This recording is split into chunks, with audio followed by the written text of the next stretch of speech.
It's been a pretty good month for me while consuming some fantastic works of anime in August 2020. As I said in my goal to complete 100 anime series video, I will be doing monthly updates around the 30th of every month. And to be honest, this is mostly a video for me to look back on in about a year or so to see how my anime consumption was, but you're welcome to follow along and hear some of my takes of these shows that I had the privilege of witnessing for the first time. As always, there are timestamps for you to skip around to whatever section or anime you want to hear about, and I will try to keep it to minimal spoilers, but here's a spoiler warning just so you're warned.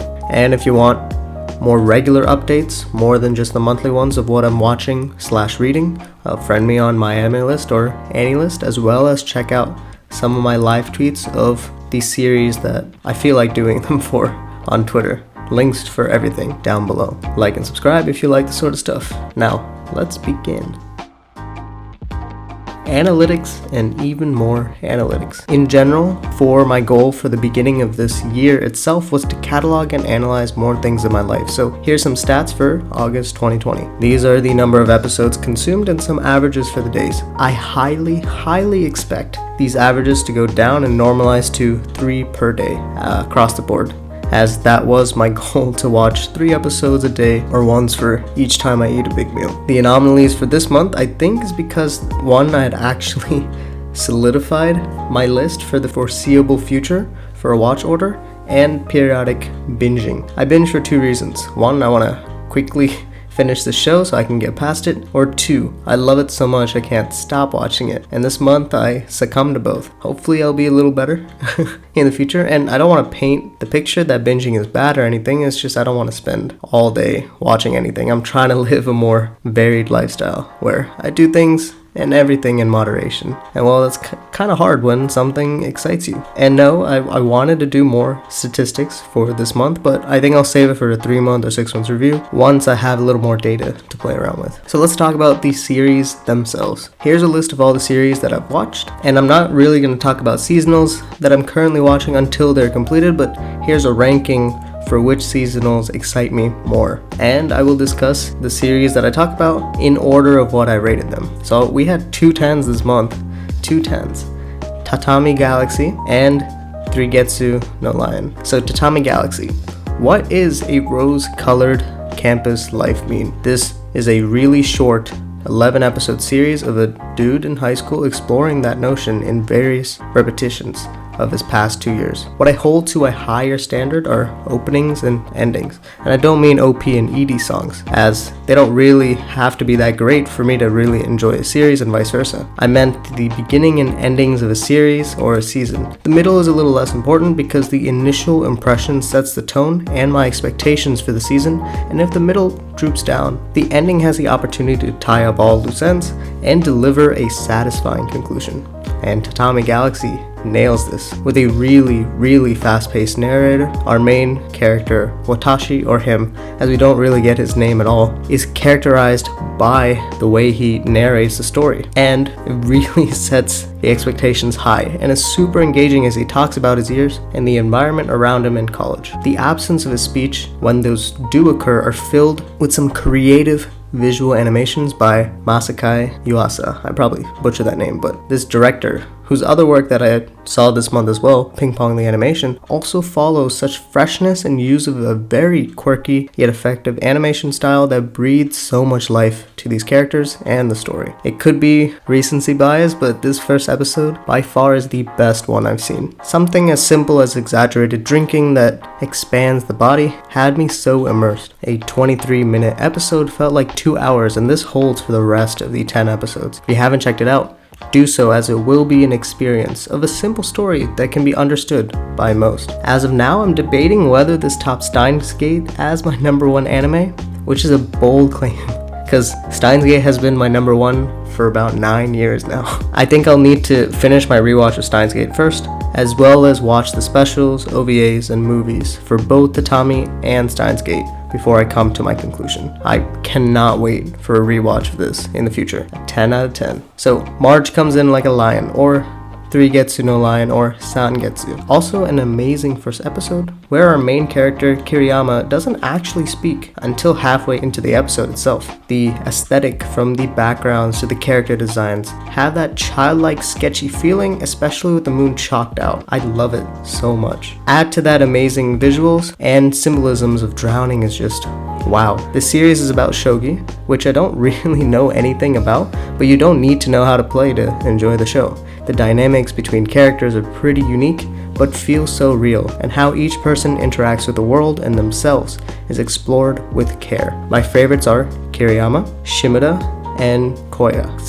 Definitely excited for my season 2 watch through, whenever it is. 10 out of 10.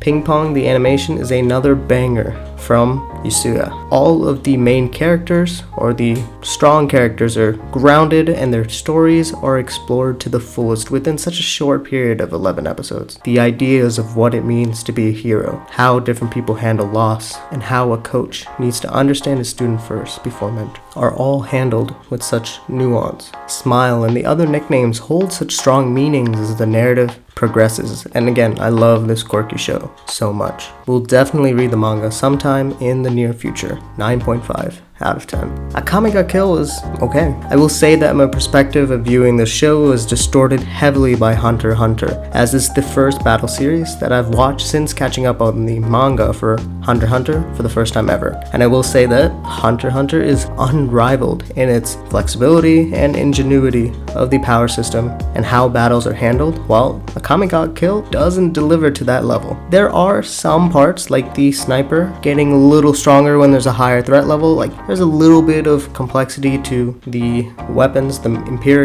imperial weapons that are the center around Akame Ga Kill, but mainly it's just sniper go brr, or here's a cool slash. Didn't feel that good comparatively. The deaths are okay, as I hadn't really cared that much about the characters before they were killed off, and the ending was pretty whack and lame.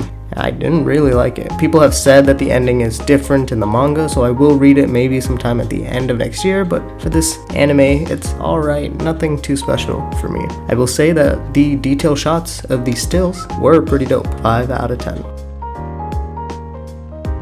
Baccano has one of the most infectious OPs that I've ever heard, with no singing, all jazz, and part of the OP blends into the episodes, kind of like a recap. A very, very ambitious take with multiple protagonists. I love Isaac and Miria, even though Miria's voice is kind of annoying, but they were definitely the reason that I got through the series, because every scene with them was a key. The cast was okay. I felt a lot of characters had overlapping roles that wasn't really needed, like a overly violent Chad, or multiple women who do things for the men that they love, and the time jumps between 1930, 1931, and 1932, while changing the perspective on the protagonist, was a little too confusing that even at the end didn't really tie in a lot of the questions that I had while watching. Definitely deserves a rewatch, maybe sometime next year, now that I know the loose story overall. 3 out of 10. I got through 21 episodes of Monster this month, and the story has been consistently superior as we get more and more into the thick of the chase for Johan. Still don't really have a rating yet, but I might at the end of September. I love Dieter, I love him so much, and wasn't expecting a traveling companion for Tenma, but boy do I enjoy it. Episode 13 for me was the worst episode of the series thus far, but I feel like it's filler, so I'll know more whenever I get to the manga. Lung, and Ava excite me because of their obsession over the only thing that keeps them going, Tenma. And they go about vastly different ways to get to the man that they put on a pedestal. The idea of what it means to be good, the idea of what it means to be bad, a criminal, innocent, are tackled consistently throughout the series, and the parallels between Tenma and Johan are debated, from the police, from the detectives, from the doctors, even Tenma himself. I'm excited to see where this series will go. Steins Gate I'm rewatching currently. I think I've gone through 15 episodes. I'm on episode 19. I've seen it multiple times, but this is the first time I'm watching it concurrently with my IRL friend, so it's been fun seeing his experience with it. I've only gotten through 1 episode, or technically 2, but the length for them is equal to 1 for Thermae Romae, and I don't like it at all. only picked it up because I love any time-related series, but the animations feel like PowerPoint slides and PowerPoint transitions that don't look good at all. It's crazy to think that this series was put out in 2012. Kind of whack. I'm not enjoying it. And I don't think I'll finish it. I'll probably have to finish it sometime in September just so I can clear it, but thank God it's only 3 episodes.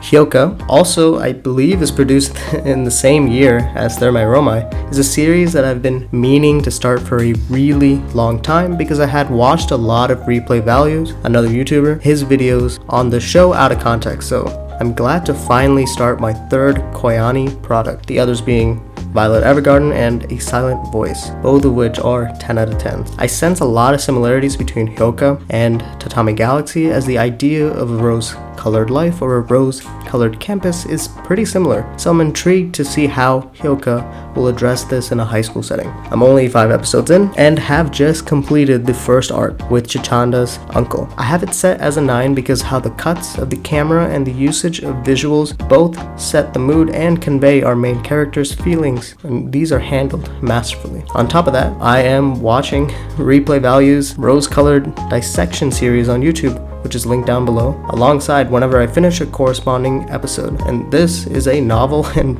very fun experience for me. I may do a similar series for something like Tatami Galaxy because I've scoured for good analysis on that series. Haven't really found anything to quench the thirst that I have for more. That's why I'm getting into the specials and movies this early for Tatami Galaxy after an initial watch through. Anyways, Hyouka is pretty great. I am excited for a couple things in September, mainly for my summer 2020 seasonals to be over just for a change of pace. And that's about it. I won't really be taking too many seasonals as I want to stick to my list as much as possible and should be hitting the 70s for a completed series by the end of September. Well, that's all for the video. Thank you so much for watching, and let me know your comments, thoughts, and feedback down below so I can deliver an even better video for September's edition. Like and subscribe if you like this sort of stuff. My social media can be found by searching Inspirational on YouTube, Twitter, and Twitch. Shout out to my designer. You can find his work on Instagram at JatinV_photography. See you all next time.